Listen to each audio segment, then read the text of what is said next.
हनुमान जी को राम राम, गुरुदेव को राम राम, हमारे सभी भक्तगणों को राम राम। राम राम। गुरुदेव, आपके साथ बैठने का मौका मिला, आपके सानिध्य में बैठने का, आपसे प्रश्नों के उत्तर जानने का जो अवसर मिला है, उसके लिए सबसे पहले तो आपको बहुत बहुत धन्यवाद और ईश्वर को बहुत बहुत धन्यवाद कि आपसे मिलने का हमें अवसर मिला। हमारा नाम चांद मुखर्जी है, हम लखनऊ से हैं, दिल्ली में रहते हैं और एक समारोह के दौरान गुरुदेव से हमारी भेंट हुई और बहुत अच्छा लगा आपको सुनकर, आपको जानकर, आपको पढ़कर। हर रूप में आप एक अलग ही रूप आपका नज़र आया। तो सबसे पहले तो हम ये जानना चाहेंगे कि आपको किस नाम से संबोधित करें जो आपको बहुत अच्छा लगेगा। महाज्ञानी बोलें, ज्ञानी बोलें, गुरुदेव बोले, क्या बोले, किस नाम से संबोधित करें आपको? वो एक है ना गीत, कुछ ना कहो कुछ भी ना कहो तो कुछ ना ही कहो तो अच्छा है, और बाकी सबके अपने मन का भाव होता है। तो जिसके मन को जो भाव होता है उसी भाव के अनुसार, कहते हैं ना जाकी रही भावना जैसे। हाँ, बिल्कुल। तो अपनी अपनी भावना के अनुसार लोग संबोधन देते हैं। घर में पिता होता है, कोई उसे बाबा कहता है, पिता कोई उसे काका कहता है ना, अनेक प्रकार के नाम देते हैं। तो ये अपनी भावना पर है। तो ये सब नाम इत्यादि सब गौण हैं। मूल तो है कि जो तत्व है वह मूल है। जी गुरुदेव, नाम से हमें याद आया, मतलब ऐसा हमें लगता है नाम बहुत महत्वपूर्ण होता है किसी भी इंसान के लिए। और कई बार ऐसा होता है कि कुछ लोग अपने जीवन में गुरु बनाते हैं और गुरु के जो उन्होंने आदेश दिया कि गुरु ने कहा कि ये नाम रखना है, इस पथ पर चलना है, ऐसे चलना है। तो आज गुरु के ऊपर ही बात कर लेते हैं। जैसे कि हम जानते हैं कि गुरु जीवन में होना कितना आवश्यक है।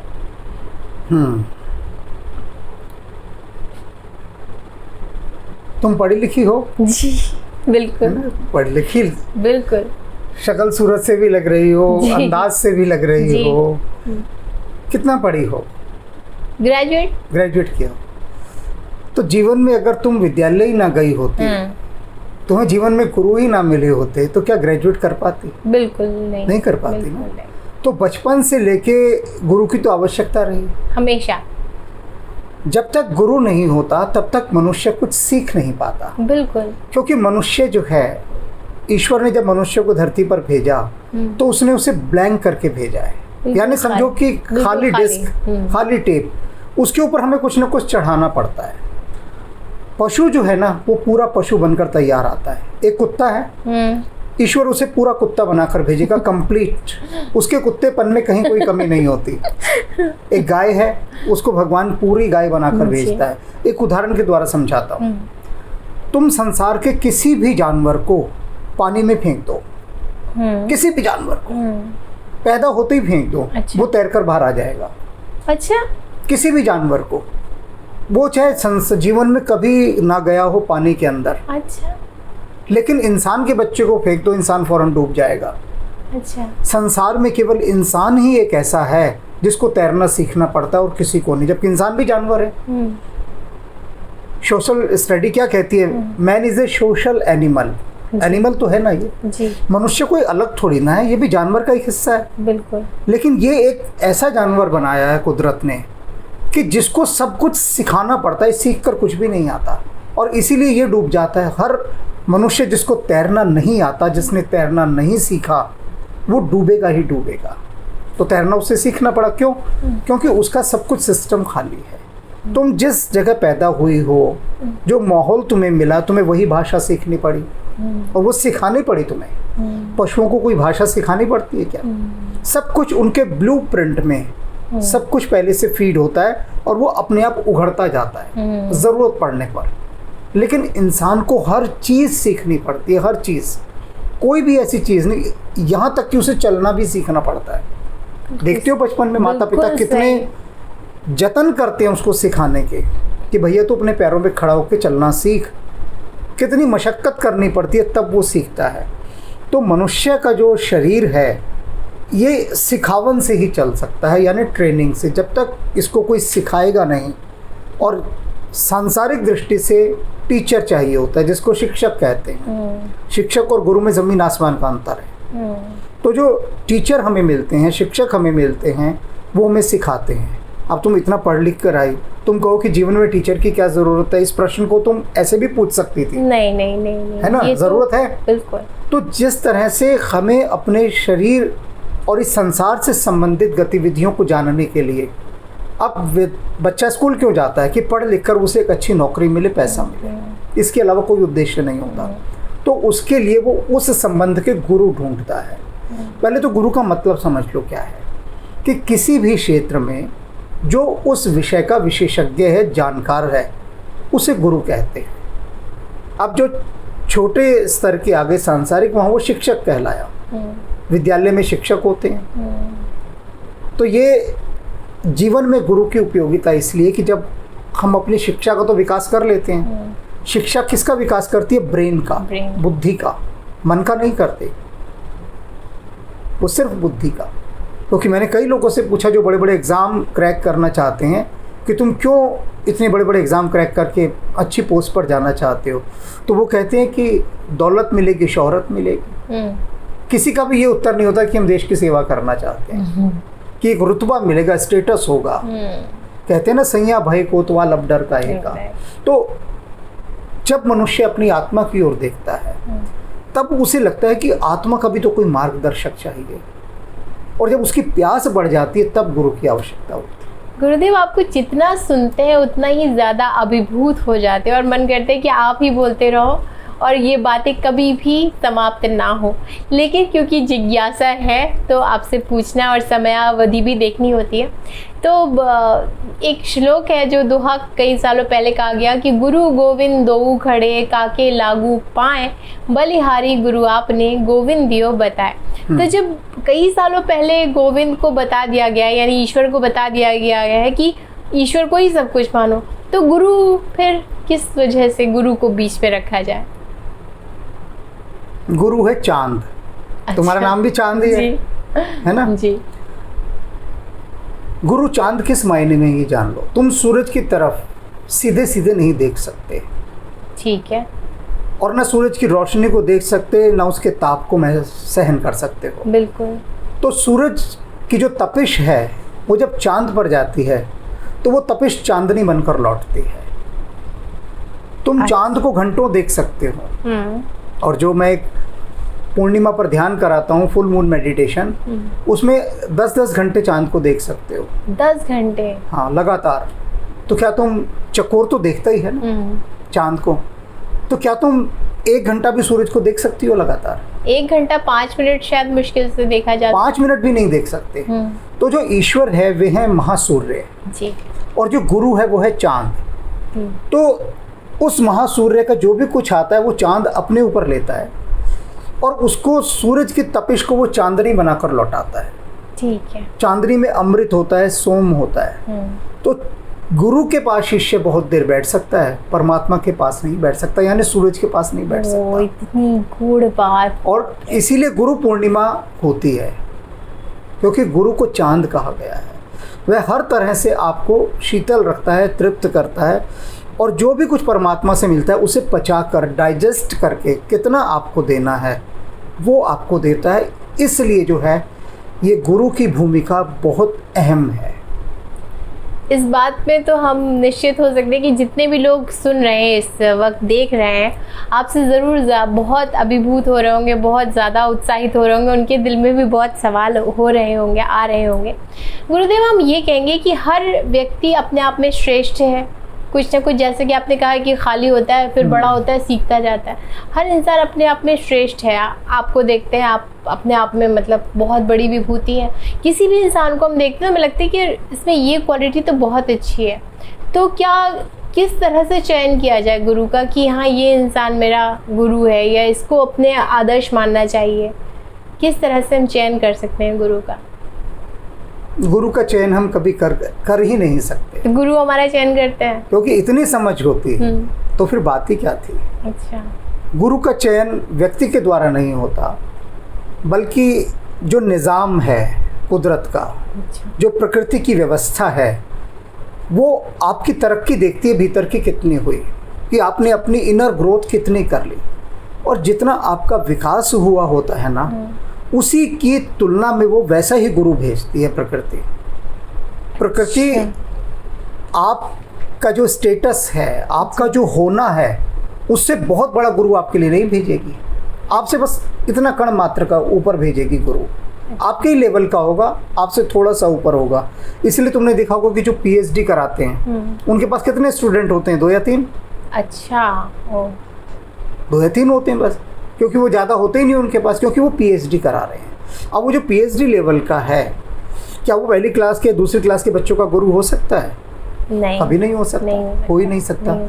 तो सबसे पहले प्रकृति देखती है कि सामने वाले की भीतर की अवस्था कितनी मैच्योर हो चुकी है, कितना परिपक्व हो चुका है, उसको किस तरह का गुरु चाहिए, और वह उसी प्रकार का गुरु लाकर उसको देती है जिससे वो अपना थोड़ा सा विकास कर ले। क्योंकि गुरु यदि बहुत उच्च कोटि का होगा और शिष्य बहुत निचले स्तर का, तो वो ओवरडोज हो जाएगा, तालमेल बैठेगा ही नहीं, और ओवरडोज हो जाएगी। क्योंकि गुरु के तल को वो समझ ही नहीं सकेगा, कैसे समझेगा? समझने के लिए वो प्रतिभा चाहिए, वो योग्यता चाहिए। तो सदा प्रकृति गुरु भेजती है, और वही गुरु शिष्य को चुनता है, और उसके बाद उसका विकास करता है, और क्रमशः विकास होता है धीरे धीरे, जो विकास की प्रक्रिया है।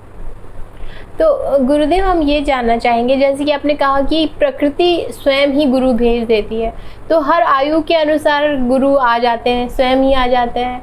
किस आयु से गुरु की आवश्यकता पड़ती है? हमें लगता है शायद बाल्यावस्था से, जब शिशु पैदा होता है उसी वक्त से माँ तो गुरु सबसे पहली होती है। उसके बाद जैसे कि आपने कहा गुरु खुद स्वयं चयन कर लेते हैं।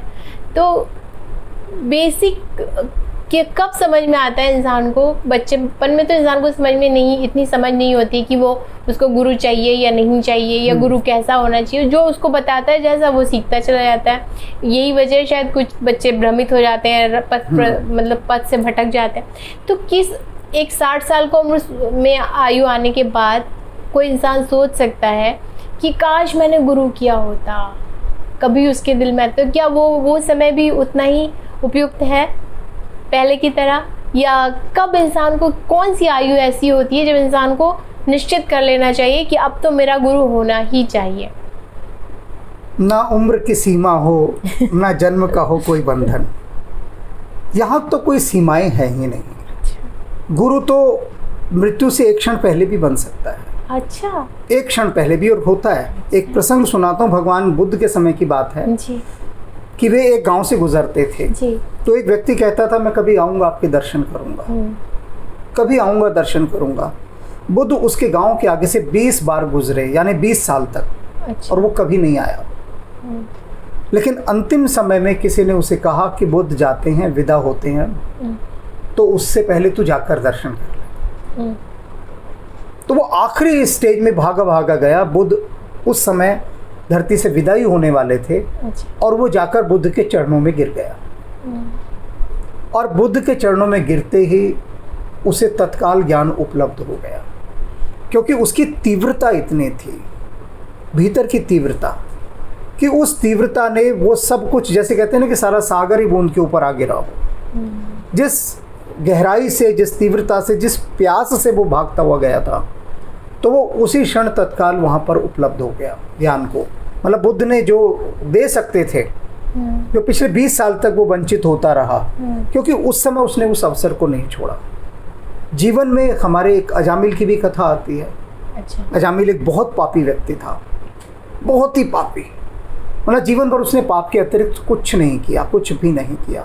भगवान को तो वो मानता ही नहीं था, गुरु तो छोड़ो। तो जब वो मरने वाला था तो मृत्यु के भय से उसने अपने बेटे को पुकारा। अच्छा। बेटे का नाम नारायण था। अच्छा। तो उसने जब नारायण पुकारा तो उसकी पुकार में कुछ ऐसी कशिश थी, ऐसी तड़प थी कि जो स्वयं भगवान नारायण थे उनको वो आवाज़ सुनाई दे गई। अच्छा। बेटा तो नहीं आया, वो दौड़ कर आ गए। सारा फर्क है कि हम कहते हैं ना कि आहों में असर हो तो फौलाद पिघलता है, तो आहों में असर होना चाहिए। जिस दिन हमारी आहों का असर बढ़ता है उस दिन ही हमें गुरु की आवश्यकता होती है, उससे पहले नहीं होती। देखो लोग खोए हुए हैं अपने दुनियादारी में। लेकिन जिस दिन वो रूह प्यास से तड़पने लगती है, वो कहती है नहीं बहुत हो चुका, सब कुछ मैंने देख लिया, अब तो मुझे रूहानी बारिश चाहिए। तो जब रूह तड़पती है तब प्यास उठती है, और जब प्यास उठती है, धरती जब प्यासी होती है तभी बादल बरसते हैं। धरती प्यासी ना हो तो नहीं बरसे। तो हमें अपने भीतर उस प्यास को पैदा करना होता है। हमें प्यास नहीं लगती फिर भी हम पानी पीते हैं ना, क्योंकि पता है वो जिंदा रहने के लिए ज़रूरी है। अब ये सब चीज़ें छोड़ दी गई हैं। हम अपने बच्चों को बचपन से ही ये संस्कार नहीं देते, बचपन से ही। अब तो मोबाइल देते हैं सीधे। हम बच्चों को शादियों में ले जाएंगे, फंक्शनों में ले जाएंगे, कभी बच्चों को अपने साथ उपासना स्थल नहीं ले जाते, धार्मिक स्थानों पर। तुमने देखा होगा जितनी जगह भी सत्संग होता है वहाँ या तो बूढ़े होंगे या औरतें होंगी, बिल्कुल सही। जवान नहीं होंगे, बच्चे नहीं होंगे। माता पिता खुद कहते बच्चों का मन नहीं करता, लेकिन शादियों में तो तुम खुद ले जाते हो। घर में कितनी बड़ी पार्टी करते हो, हर बच्चे का जब जन्मदिन होता है तो माता पिता क्या करते हैं, पड़ोस के बच्चों को बुलाते हैं, मार दुनिया भर का मेला ठेला लगाते हैं, रिश्तेदार भी आते हैं, पार्टियां भी होती हैं, शराबें भी चलती हैं घर में। क्या कभी उन्होंने ऐसा किया कि बच्चे का जन्मदिन है और घर के अंदर उन्होंने किसी एक महापुरुष को बुलाया हो कि आओ हमारे घर में थोड़ा सा प्रवचन करें, सत्संग हो, सब बैठे हो, सत्संग हो? ऐसा तो नहीं होता ना। तो जब हम खुद ही दुनियादारी की दौड़ में भाग रहे हैं तो वो कहीं भीतर गुरु की प्यास, हम उसको खुद ही मार डालते हैं। अच्छा गुरुदेव, ये हम जानना चाहेंगे, वैसे आपसे बातें करते करते इतने प्रश्नों का उत्तर स्वयं ही मिलता चला जा रहा है। गुरु एक से ज़्यादा भी हो सकते हैं या गुरु एक ही होते हैं, या गुरु को पाने के लिए कोई प्रार्थना करनी पड़ती है ईश्वर से? अभी मैंने तुमसे कहा ना, तुम बचपन से पढ़ती हुई आई हो। नर्सरी क्लास में तुम्हारी टीचर कोई और रही होगी, पहली में कोई और, दूसरी में कुछ और। तो जैसे जैसे तुम्हारी कक्षाएं आगे बढ़ती गईं वैसे वैसे तुम्हारे शिक्षक बदलते गए। तो अब तुम क्या कहो कि जब तुम कॉलेज में निकली वो तुम्हारे गुरु हैं, या तुमने 12वीं कक्षा पास की वो गुरु हैं, या 10वीं की वो गुरु हैं? तुम किसे अपना गुरु मानोगे? सबको सभी को मानोगे ना। अब हमारा ये जो पूरा जीवन है, हम भोजन करते हैं तो हम क्या कहेंगे कि ये एक दिन जो हमने भोजन किया इससे हमारा शरीर बना, या जीवन भर जो हम भोजन करते आए हैं उससे बना? ये कुछ सब कुछ सम्मिलित है, सामूहिक। लेकिन फिर भी होता है एक जगह आकर हम कहीं ठहर जाते हैं। जैसे स्वामी विवेकानंद ठहर गए थे परमहंस के पास, लेकिन उसके बाद भी वो कितने गुरुओं से मिलते रहे, सबके पास जाते रहे। पवहारी बाबा के पास गए और न जाने कितने गुरु थे, सबके पास गए, लेकिन एक गुरु के पास जाकर ठहर जाते हैं। वो है ना बहुत प्यारा भजन, मैं इसे भजन नहीं कहता हूँ। हालांकि अभी कुछ लोगों ने कई बार कहा कि आप तो बड़े बॉलीवुड के गाने गाते हैं अपने वीडियोस में, लेकिन उनको ये समझ थोड़ी नहीं है अभी कि ये गाने नहीं है। ये जो मैं जितने भी कोट करता हूँ कई बार गीत, ये 1960 से लेकर 1980 के दशक तक के हैं। और जो लिखने वाले गीतकार रहे वो सिद्ध पुरुष थे, और जो गाने वाले थे वो भी सिद्ध थे, मोहम्मद रफ़ी साहब, लता जी, किशोर साहब। और ये जितने गीत है ये भजन है। जैसे मैं अब जो पंक्ति कहने वाला था कि आपकी नज़रों ने समझा प्यार के काबिल हमें, दिल की है धड़कन ठहर जा मिल गई मंजिल मुझे। तो जिस दिन दिल की धड़कन ठहर जाती है और कहती है मिल गई मंजिल मुझे, उस दिन वो तुम्हारा गुरु है। क्या बात है गुरुजी, यहाँ पे और तो कोई है नहीं। हमें मतलब दिल इतना गदगद हो गया आपकी बातों को सुनकर। और कैसे आपकी नजरों ने समझा प्यार के काबिल हमें, कि गुरु का जो प्रेम बरसता है, सारी दुनिया से तो नफरत ही मिलती है। बिल्कुल। तो वास्तविक प्रेम तो गुरु देता है। तो जब पता लगता है कि हमारे प्रति गुरु इतना प्रेमपूर्ण है कि वो हमें मुक्त करने के लिए प्रयत्नशील है, तब हमारी दिल की धड़कन कहती है ठहर जा मिल गई मंजिल मुझे। याद है मैं बचपन में मोहम्मद रफ़ी साहब के गीत सुन सुन करके समाधि में जाता था। अच्छा। मैं कहता हूँ आज भी कि अगर किसी को समाधि में प्रवेश करना हो, कुछ ना करे, रात को खुले आसमान के नीचे लेट जाए और मोहम्मद रफ़ी साहब के गीत लगा ले, और रफ़ी साहब के गीत, और उसके बाद ये जो भीतर की चेतना है, क्योंकि वो फरिश्ते हैं, उनकी जो आवाज़ है वो कुदरत की आवाज़ है, कुदरत की दी हुई नहीं है। कुदरत की आवाज़ है। क्या बात, मतलब कुदरत ने वो जिस्म लिया और उस जिस्म के माध्यम से कुदरत ने अपने आप को, तो मोहम्मद रफ़ी साहब जो भी गा रहे हैं वो भजन से भी बहुत उच्च कोटि का है। कहते हैं कि जो सच बात होती है उससे सुनकर गूज बम्स होते हैं, हमारे गूज बम्स हो रहे हैं आपकी बात सुनकर। गुरुदेव, हम ये जानना चाहेंगे, आजकल हर चैनल पर आध्यात्मिक गुरु मिल जाते हैं, आध्यात्मिक आपको बाबा मिल जाएंगे, और लेकिन कुछ समय बाद लोग काफ़ी फॉलोअर्स हो जाते हैं, कुछ समय बाद लेकिन पता चलता है कि उनका तुच्छ आचरण या उनके कुछ ऐसे वक्तव्य या ऐसी कुछ बातें सामने आती हैं। फिर ये भी पता चलता है कि शुरुआत तो उन्होंने ज़ीरो से की थी, अब उनके पास अकूत संपत्ति है, इतनी संपत्ति का भंडार हो गया, उनके पास कार से चलते हैं, गनर्स साथ होते हैं। तो आप क्या कहेंगे, ऐसे में कैसे विश्वास हो इंसान को?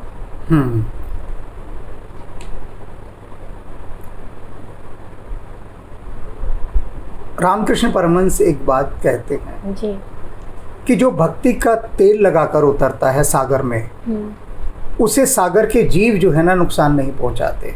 इसे समझना। अच्छा। कि पहले नदियों में बहुत सारे क्रोकोडाइल वगैरह ये सब होते थे। अब गोताखोर जो अंदर जाते थे वो शरीर पर एक तेल लगा लेते थे। अच्छा। उस तेल की गंध ऐसी होती थी जी, कि उस गंध से वो जो पानी के जानवर हैं, हाँ, जैसे मगरमच्छ हो गया या सांप हो गए, वो उस गोताखोर के पास नहीं फटकते थे। अजीब सी स्मेल होती थी। अच्छा। तो वो खाएंगे ही नहीं उसको, अच्छा। गोताखोर को। तो रामकृष्ण परमहंस कहते थे, यदि आप भक्ति का तेल लगाकर संसार में उतरेंगे तो संसार की बुराइयों के जो मगरमच्छ हैं, सांप हैं, बिच्छू हैं, ये आपको डसेंगे नहीं। अब जिनकी तुम बात जो तुमने कहे, बहुत सारे ऐसे लोग जो आवरण हाँ, ओढ़ते हैं संत का, और उसके बाद कुछ हाँ, समय बाद पता चलता है। अब हृदय तो व्यथित होता है ना गुरुदेव। अब हृदय वास्तव तो में टूटता है इसको ना। समझो कि वो सब लोग एक कथावाचक थे, संत नहीं थे। अच्छा। भीड़ ने क्या किया, कह दिया ये लोग संत हैं। अच्छा। संत होना एक अलग कोटि है, ठीक। वो एक कथावाचक है, जस्ट ए स्टोरी टेलर। मंच पर आ रहे हैं, एक कहानी कह रहे हैं, बात समाप्त हो गई। संत तो कबीर थे, संत तो रैदास थे, संत तो दादू थे, सदना थे, मीरा थी, गुरु नानक देव थे, ये इनका संत सूरदास थे, तुलसीदास थे। संत को देखना है तो संत का वहाँ देखो व्यक्तित्व कैसा है। बिल्कुल कहते हैं ना, मन लागो यार फकीरी में, वो तो फकीरों की तरह रहते हैं। वो व्यक्तित्व अलग दिखाई देता है, बिल्कुल फकीराना अंदाज, एकदम बिल्कुल तरह से। मुझे कई लोग मिलते हैं, कहते हैं हमारे गुरु तो ऐसे सेलिब्रिटी, हमसे कभी बातें नहीं करते और आप तो हमारे हर प्रश्न का उत्तर दे देते हैं।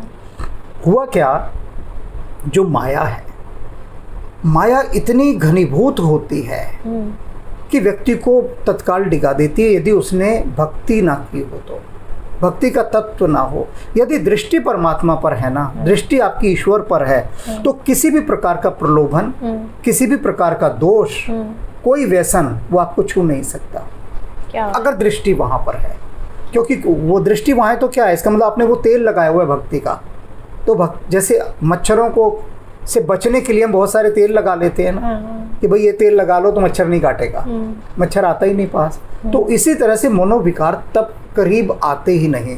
लेकिन मैंने कई बार देखा कि कई लोगों को देखा, साधु सन्यासियों को, बड़े बड़े महात्माओं को, बाबाओं को, कि मंच पर अगर एक पॉलिटिशियन आ जाए तो वो उसके आगे जाके हाथ जोड़ते। अच्छा। वो उसको माला पहना रहे हैं, जबकि उसे चरण स्पर्श करना चाहिए। उसको देखकर वो इतने आनंदित हो जाते हैं, उत्साहित हो जाते हैं कि जिसकी कोई सीमा ही नहीं। जी गुरुदेव, आपने गुरु के ऊपर इतनी अच्छी बातें बताई कि दिल बिल्कुल आह्लादित हो गया कि कितनी ज़्यादा, मतलब डिटेल में, जिनको समझ में नहीं आया होगा उनको भी समझ में आ गया होगा। लेकिन दर्शकों के साथ हम भी आपसे जानना चाहेंगे, आप कह रहे हैं गुरु इतना आवश्यक है, आपको इतनी ज़्यादा नॉलेज है, आपको स्वयं को आपको इतनी नॉलेज है हर चीज़ की, आपने किसी को अपना शिष्य नहीं बनाया, आप किसी के गुरु नहीं बनते, इसके पीछे की क्या वजह है? देखो, मेरे पास कुछ उद्योगपतियों के प्रस्ताव आए। अच्छा। कि हम आपका एक नेटवर्क खड़ा करते हैं, आपका मंच बनाएंगे, भीड़ इकट्ठी करेंगे, बहुत सारे लोग आएंगे, आपकी जय जयकार होगी। अच्छा। और आपको उस मंच से जो है ना एक बड़ा नेटवर्क हम खड़ा करते हैं। तो मैंने उनसे पूछा, अच्छा उससे हो क्या जाएगा, पहले मुझे बताओ। मैंने कहा जो काम मुझे करना है, मुझे हनुमान जी महाराज ने कहा है कि तुम्हें एकांत की साधना करनी है, तो मैं एकांत की साधना कर रहा हूँ, मैं किसी से मिलता भी नहीं। अच्छा। अगर जो लोग मुझे जानते हैं, लाखों लोग मेरे संपर्क में हैं, मैंने शायद ही कभी 1 या 2 से बात की होगी। बाकी मेरे टीम के मेंबर्स उनसे बात करते हैं, ना मैं किसी से मिलता ना मैं बात करता। बहुत ही संयोग होता है कि कभी मैं किसी से मिल लूँ, कभी मिल लूँ, क्योंकि मुझे अपनी साधना करनी है। मैंने दुनिया का ठेका नहीं लिया। हर व्यक्ति अपना ठेका लेकर खुद आता है यहाँ पर, हर व्यक्ति। मैं सिर्फ क्या करता हूँ, मैं तुम्हारा भाव समझ रहा हूँ, मैं किसी को अपना शिष्य क्यों बनाऊँ? शिष्य बनाने का मतलब होता है उसकी सारी जिम्मेदारियाँ भी उठाना, ठीक है, उसका भार भी उठाना। पहली बात, मुझसे अपना ही भार नहीं उठता। मैं कई बार कहता हूँ, मैं दूसरे का कहाँ से उठाऊँ? गुरुदेव, एक बात आती है हमारे जो जहन में आ रही है। अभी आपने कहा कि जो माँ बाप अपने बच्चों को पढ़ाते हैं या जो भी पढ़ता है वो कहता है क्या बनोगे बड़े होके? पैसा कमाऊंगा, नौकरी करूंगा। कोई आर्मी में नहीं भेजना चाहता कि जॉब करूंगा। तो ये तो वही बात हो गई कि मैं ध्यान लगाऊंगा और ईश्वर का सानिध्य पाऊंगा। अब तुम्हारी बात ठीक है। अब तुम एक बात देखो जी, जो भी कुछ मैंने पाया, मैं लोगों को, जो भक्त हैं, मैं उनको साधना सिखाना चाहता हूँ, क्योंकि अध्यात्म के मार्ग पर बिना साधना की गति नहीं है और अधिकांश लोग साधना करना नहीं चाहते। जो भी मैंने पाया हिमालय में ध्यान करके, साधना करके, जो भी मैंने पाया, मैं उसको पब्लिकली बैठ के माइक लगा के नहीं, ये भी तो पब्लिकली है ना। हाँ। जो मैं एक एकांत कक्ष में बैठकर जो रामचरितमानस की व्याख्या की या इत्यादि बातें कह रहा हूँ, ये मैं ही तो कह रहा हूँ। लेकिन वो अगर मैं लाखों की भीड़ इकट्ठी कर लूंगा तो मेरे पास तो अपने लिए समय नहीं बचेगा। ध्यान से सोचो, जो लोग सेलिब्रिटी हो गए हैं उनके पास अपने लिए समय कहाँ है? आज इस जगह जा रहे हैं पार्टी में, आज इस जगह जा रहे हैं, आज वहाँ उद्घाटन करने जा रहे हैं। उनका जीवन देखो, उनके पास ध्यान के लिए कण मात्र भी समय नहीं है। हर समय मीटिंग चल रही है, कभी कोई आ रहा है, कभी कोई आ रहा है, कभी कोई आ रहा है, हो रहा है। अब वही काम हनुमान जी ने कहा एकांत में बैठकर करना है। हाँ। अब जितना भी मैंने पाया वो सब मैंने अपने आध्यात्मिक उपन्यासों में समा दिया। अच्छा। और उसके बाद मैं साधना देता हूँ लोगों को करने की, कि इन साधनाओं को करो और अपने भीतर की चेतना का विकास करो। आपने सब कुछ दिया लेकिन स्वयं को बिल्कुल पृथक रखा, किसी से आपने जोड़ा नहीं खुद को, किसी आवश्यकता नहीं, किसी शिष्य से, काम हो रहा है ना, व्यक्ति से। चांदनी मिल रही है ना, चांद पे जाना सबके बस की बात तो नहीं है ना। चांद पर वही पहुंच पाएंगे जो चांद पर जाने का जज्बा रखते हैं। उसके लिए उनको धरती की ग्रेविटी को तोड़ना पड़ेगा, धरती के गुरुत्वाकर्षण को तोड़ना पड़ेगा। तो चांद पर अगर किसी को आना है तो सबसे बड़ी बात है कि उतनी ताकत इकट्ठी करनी पड़ेगी कि धरती की इस ग्रेविटेशन को ब्रेक करके, तोड़कर फिर वो उस जगह आ जाए जिसको स्पेस कहते हैं। तो जिसमें हिम्मत होगी वो चांद पर उतर जाएगा।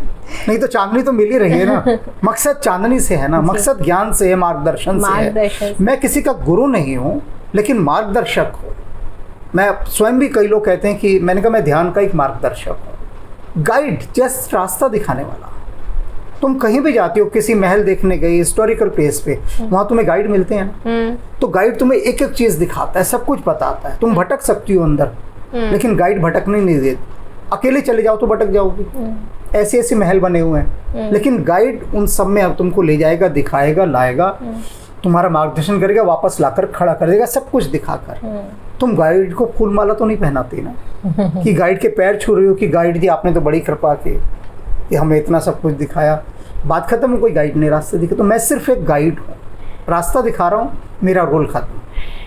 गुरुदेव, आपसे बातें करके ऐसा लगता है कि ना आपकी बातों का कोई तोड़ है, ना आपकी बातों का कोई उत्तर दे सकता है, क्योंकि आपके पास हर सवाल का जवाब है, हर सवाल का जवाब। गुरुदेव, आपके आध्यात्मिक उपन्यास भी पथ प्रदर्शक का, गुरु का कार्य कर रहे हैं। बहुतों के यूट्यूब व्यूवर्स जो हमारे हैं, उन्होंने कमेंट्स पढ़े, उन्होंने उसमें बताया है कि भगवान राम और कृष्ण पर लिखे हुए जो आपके आध्यात्मिक जो किताबें हैं, उन्हें पढ़कर उनके बहुत सारे दुख दूर हुए, उनकी बहुत सारी चिंताएं समाप्त हुई हैं, उनको बहुत सारे रास्ते खुलते हुए दिखे हैं। ऐसा क्या चमत्कार हुआ है आपकी किताबें पढ़कर? मतलब हमने खुद भी पढ़ा है, हमें भी पता चला है। ऐसा लगता है जब आपकी बुक्स का पहला पन्ना ही खोलते हैं तो ऐसा लगता है मानो जैसे कि कोई चित्र उकेर दिया गया हो, कोई एक कुछ लिखा हुआ तो लगता ही नहीं है, वो लगता है कि चित्र उकेरा गया है जिसे हम देख रहे हैं, महसूस कर पा रहे हैं। मन में एक शांति की अनुभूति हो रही है, ऐसा हमारा पर्सनल अनुभव है। आप क्या कहते हैं? ये हनुमान जी महाराज बैठे हैं ना, ये सारे आध्यात्मिक उपन्यास ये लिखवाते हैं हमसे। अच्छा। सब कुछ इन्हीं का लिखवाया हुआ है। हम तो सिर्फ एक जिसको कहते हैं टाइपिस्ट की भूमिका निभाते हैं या लिखने वाले की। सब कुछ इन्हीं का दिया है। उसका कारण क्या है? उसके कारण से इनके अंदर इतनी ऊर्जा समाई हुई है। हिमालय के एक महायोगी ने कहा था कि आपके इन आध्यात्मिक उपन्यासों में स्थान स्थान पर विस्फोटक हैं। विस्फोटक जानती हो? डायनामाइट। डायनामाइट कि अलग अलग स्थानों पर डायनामाइट लगे हुए हैं। और वो डायनामाइट कैसे हैं कि जिसकी भी पढ़ते पढ़ते जिसके पैर वहाँ पड़ गए उस डायनामाइट पर, वो ब्लास्ट हो जाएगा। वो ब्लास्ट होगा। और ब्लास्ट होकर क्या होगा? वो हृदय के जो चक्र हैं बहुत सारे, उन चक्रों को जाकर अपनी एक थाप देगा। जैसे ढोलक पे थाप पड़ती है ना, हाँ। तो संगीत पैदा होता है। तो जिसका भी जहाँ भी मौका लगेगा, जो संवेदनशील हुआ, सेंसिटिव हुआ, उस प्रसंग को पढ़ते पढ़ते जब वो भाव में जाएगा तो उसका सूक्ष्म शरीर हजारों वर्ष पूर्व वहाँ पहुँच जाएगा। अच्छा। जिस युग का वर्णन कर रहे हैं, जी। तो वहाँ से एक ऊर्जा का महाविस्फोट होगा। और वो जब महाविस्फोट की जो तपिश निकलेगी, जो आग निकलेगी, वो बहुत सारे रोग और शोक उनका शमन कर देगी। तो ये ऐसे गूढ़ रहस्य हैं जो स्थान स्थान पर इस उपन्यास में समाये हुए हैं। और बहुत सारे लोग कहते हैं कि नहीं, हम तो नहीं मानते कि आध्यात्मिक उपन्यास हनुमान जी लिखवा रहे हैं। तो उन्हें एक बार पढ़ना चाहिए। वो तो कई भक्तों ने उनकी रिकॉर्डिंग्स मैंने भेजी है कि वो कहते हैं कि आप इनको सिर्फ एक पाठक की तरह पढ़े चाहे तो आपको खुद पता लग जाएगा। अब सवाल ये कि हनुमान जी के भक्त कहते हैं, मज़े की बात है, हनुमान जी को जो मानते हैं, रोज़ मंदिर जाएंगे, 10-10 बार भंडारा करते हैं, वो कहते हैं कि हम नहीं मानते कि हनुमान जी ये उपन्यास लिखवा रहे हैं। अच्छा? तो उनसे मैं पूछता हूँ कि इसका मतलब है तुम ये मानते हो कि हनुमान जी कुछ भी नहीं कर सकते? भक्त का भाव क्या होता है? अगर वास्तव में भक्त का भाव है तो कहते हैं कि अच्छा ये हनुमान जी के द्वारा लिखवाए गए हैं, तो एक बार मैं इनमें डुबकी लगा कर तो देखूं। भाव ये कहता है, भाव के जगत का खेल। इसका मतलब भीतर भगवान कृष्ण कहते हैं अर्जुन से बिल्कुल स्पष्ट शब्दों में कि हे अर्जुन, संदेहग्रस्त चित्त कुछ नहीं पा सकता, मुझे तो पा ही नहीं सकता। विश्वास होना चाहिए, या तो पूरा हो कि नो, हर तरह का विश्वास, या तो पूरे नेगेटिव अप्रोच हो कि भाई हम बिल्कुल नहीं मानते भगवान को, बात खत्म है। तुम जानो कि जो भगवान को नहीं मानता वो भगवान को मानने वाले को हिला के रख देता है 1 मिनट में, 1 सेकंड में। वो कहेगा कहाँ है भगवान, दिखा। नहीं, हम क्षमा चाहेंगे गुरुदेव। हाँ। इस बारे में हम ईश्वर को बहुत मानते हैं और हमें भी जीवन में ऐसे लोग बहुत मिले जो ईश्वर को नहीं मानते। हाँ। हमें उनके ऊपर तरस आता है। ये बात है ना, ये तो तुम्हारा व्यक्तित्व हो गया अपना। लेकिन मैंने बहुत सारे लोग देखे जो प्रश्न करते हैं कि गुरुदेव हमें ये इसने ये कह दिया तो हमारा विश्वास डिग गया। एक ने तो कहा, क्या लिखा कि मैं तो विवेकानंद पर इतनी आस्था रखता था, इतनी भक्ति रखता था, लेकिन मेरी विवेकानंद के प्रति जितनी भक्ति थी, जितनी आस्था थी, एक क्षण के अंदर वो मूर्ति चूर हो गई जब मुझे पता लगा कि विवेकानंद नॉनवेज खाते थे। ये क्या बात है? तो मैंने कहा तेरी भक्ति, तेरी श्रद्धा सब 2 कौड़ी की थी, 2 कौड़ी की थी, सब 2 कौड़ी की। विवेकानंद से किसी ने कहा कि ये रामकृष्ण परमहंस जिसके पास तू जाता है ना, ये पागल है, मिर्गी के दौरे पड़ते हैं, इसको देहाती है, तोतला बोलता है, बोलते बोलते ये गालियां भी देता है, कभी नाचने लगता है, कभी नाचने लगता है, तू इसे अपना गुरु मानता है। दूर हटाना चाहते थे। विवेकानंद क्या कहते हैं,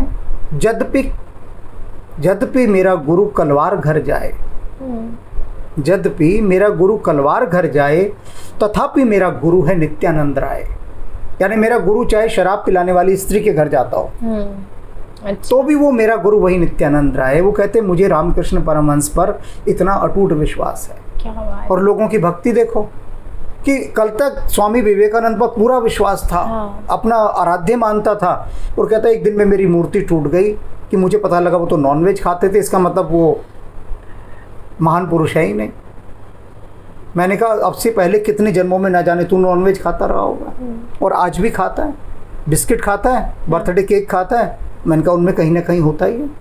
सांस लेते हैं, कितने कीटाणु जीवाणु उड़ते रहते हैं। तो अब ये है कि हनुमान जी जिस रचना को लिखवा रहे हैं। अब एक दूसरी चीज़ मैं कहना चाहूँगा कि भगवान राम और कृष्ण पर लिखना कोई आसान काम है। बिल्कुल भी नहीं, करोड़ों लोगों की आस्था जुड़ी है। बिल्कुल भी नहीं। एक व्यक्ति मुझे कह रहा भैया हम नहीं इस फसाद में फंसना चाहते, कौन भगवान राम पर लिखे मुसीबत मोल लेना। अब भगवान राम पर कौन लिखवा सकता है? जो रामदूत है, इन्हीं के हुक्म से, इन्हीं की इजाज़त से। वरना क्यों नहीं लिखते लोग जासूसी उपन्यास लिख रहे हैं, सामाजिक लिख रहे हैं, भगवान राम पर लिखे ना, कृष्ण पर लिखे ना। आप पूरी किताब लिखते हैं गुरुदेव, ये बहुत बड़ी बात है। लोग एक दो लाइन में ही अटक जाएंगे, क्या लिखूं, और भटक जाएंगे। तो अब इनका जो उपन्यास अभी हमारा 9वां खंड आया सिया सुधलाए, उसमें हनुमान जी सीता जी की खोज में गए हैं। अच्छा। लोग तो एक लाइन में पढ़ लेते हैं कि हनुमान जी लंका में गए और सीता जी को खोज लिया। वो कितना मुश्किल काम था। हनुमान जी ने वहाँ पर 3 बार आत्महत्या करने की सोची जब सीता जी की खोज में गए थे। इतने डिप्रेशन में हनुमान जी वहाँ पर, और वो ये सोच रहे हैं हनुमान जी मैं किस तरह से आत्महत्या करूँ, तरीके सोच रहे हैं। सोचो कितने डिप्रेशन में होंगे ये। बाप रे। और उस डिप्रेशन से कैसे बाहर निकलते हैं, कैसे सीता जी को खोजते हैं। एक दूसरे देश में जाकर, शत्रु के देश में जाकर आपको एक स्त्री को खोजना है जिसका सिर्फ आपको नाम पता है और कुछ नहीं मालूम, और जगह के बारे में भी कुछ नहीं पता। सिर्फ ये पता है कि सीता है उसका नाम और उसे खोजना है। और मजे की बात है उस सीता नाम को भी आप लंका में किसी को कह नहीं सकते। और आपने देखा भी नहीं है, देखा भी नहीं। अगर आपने किसी का सीता नाम भी वहां ले दिया तो आप धरे जाएंगे। तो शत्रु के ऐसे देश में जाकर जहां आपको एक ऐसी स्त्री को ढूंढना है जो टॉप सिक्योरिटी में है, जिसका नाम भी आप नहीं ले सकते, जिसके विषय में कुछ नहीं पूछ सकते, बताइए कैसे खोजिएगा? तो क्या बीती होगी हनुमान जी पर। ये इन्होंने हमें दिखाया कि देखो, लोग तो एक लाइन पढ़ के आगे बढ़ जाते हैं, और जिसने ये आध्यात्मिक उपन्यास पढ़ा सीए सुधलाए, वो कहते हैं कि हम इतना रोए हैं, कई दिन तक रोते रहे। तो गुरुदेव आप ये कहीं से इंस्पायर्ड हुए या कहीं से प्रभावित हुए, या जैसे कि आप कह रहे हैं हनुमान जी ने स्वयं लिखवाया आपसे, तो क्या उन्होंने आपको मार्गदर्शन दिया या उन्होंने? एक इस बारे में हमारे एक सबसे पहले वीडियो आया था जो था कैसे हो हनुमान के दर्शन जी, उसमें हमने सारी बातें बताई हैं। हमें तो पता ही नहीं था, इन्होंने तो हमें धर लिया। वो है ना, कहते बैया पकड़ हर ली मेरे मुँह से नैना मिलाए के। तो मेरी बैया पकड़कर इन्होंने मेरा हरण कर लिया है, मुँह से नैना मिलाए के। अब जब हनुमान जी ने नैना मिला लिए तो फिर तो मैं क्या कर सकता हूँ, मैं कुछ नहीं। इसीलिए हनुमान जी ने मुझसे कहा है तुम दुनिया में कुछ नहीं करोगे, किसी का जो काम मैं दूंगा सिर्फ वही करना है। तो मेरा इनके साथ एक बहुत अनुबंध हुआ है, डील हुई है, बाउंडिंग, और उसके मैंने उल्लेख भी किया। इन्होंने कहा तेरे जो काम होंगे वो सब मैं करूँगा, तुझे मेरे काम करने हैं। और इसलिए मेरे घर में 20 साल से ना कोई न्यूज़पेपर आता है, ना कोई न्यूज़ चैनल चलता है, कोई टेलीविज़न नहीं, कोई कुछ नहीं। आपने बिल्कुल एकांत में कर लिया खुद। बिल्कुल कुछ नहीं, किसी से जो सर्कल लोगों में जानते, मैं किसी से नहीं मिलता किसी। और तुम पर तो कृपा हुई है हनुमान जी की, जो निश्चित रूप तुम आ गई हो। और जिस जगह तुम मिली थी वहाँ पर भी हमने देखा कि तुम बहुत सरल व्यक्तित्व की धनी हो जी। और इसीलिए हनुमान जी ने कहा कि नहीं, इसको अवसर दे दो। और हम भी कहीं ना कहीं हनुमान जी के बहुत ज़्यादा भक्त हैं। हाँ, ये तो दिख ही रहा है कृपा उनकी। तो शायद यही वजह रही हो कि आपसे हमारी भेंट हुई। तो गुरुदेव, प्रश्नों का सिलसिला तो कभी ना ख़त्म होने वाला सिलसिला है कि आगे भी हम चाहेंगे कि हमारे जो भक्तजन हैं वो हमारे गुरुदेव जो हैं उनको सुने और जाने और समझे। और विशेषकर उनकी जो बुक्स हैं, अगर आप उनको पढ़ते हैं ना, तो निश्चित रूप से, जैसे कि हमने स्वयं पढ़ी है उनकी जो किताबें हैं, आंसू अपने आप प्रवाहित होते हैं आंखों से। इतना, जैसे कि उन्होंने कहा कि अगर कोई चीज़ हनुमान जी स्वयं लिखवाएं तो वो कितनी ज़्यादा दिल को, हृदय को छूती होगी। तो आज के लिए हम अनुमति लेंगे गुरुदेव आपसे और भक्तजनों आप सभी से। सुखी रहो। धन्यवाद।